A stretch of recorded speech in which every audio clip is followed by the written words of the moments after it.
ایک نیک آدمی کا قصہ۔ بسم اللہ الرحمن الرحیم۔ ایک نیک آدمی کسی بادشاہ کے یہاں مہمان ہوا۔ نیک آدمی سے وہ مراد ہے جس کی نیکی مشہور ہو۔ حقیقت میں کون نیک ہے وہ تو اللہ بہتر جانتا ہے۔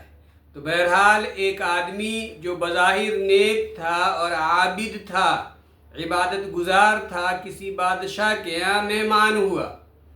جب کھانے کا دسترخوان لگایا گیا تو وہ نیک آدمی اپنے معمول سے بہت کم کھایا اور بھوک رہتے ہوئے ہی دسترخوان سے اٹھ گیا۔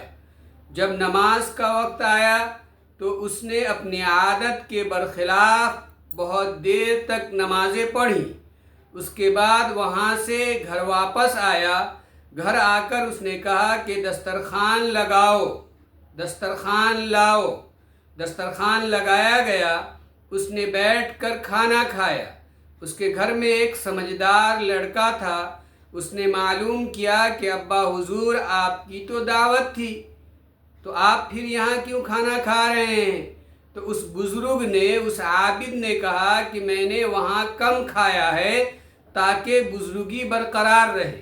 ہم اور آپ جانتے ہیں کہ کم کھانا، کم سونا اور کم بولنا یہ بزرگی کی علامت اور نشانی سمجھی جاتی ہے۔ تو بہرحال اس نے کہا کہ میں نے وہاں کم کھایا ہے تاکہ بزرگ شمار ہوں۔ تو بیٹے نے کہا کہ ابا حضور آپ اپنی نماز بھی دوہرا لیں، اس لیے کہ جو نماز آپ نے وہاں پڑھی ہے اس کا قیامت میں کوئی فائدہ نہیں ہونے والا ہے، اس لیے کہ اس نماز میں بھی ریاکاری، دکھاوا شامل ہے۔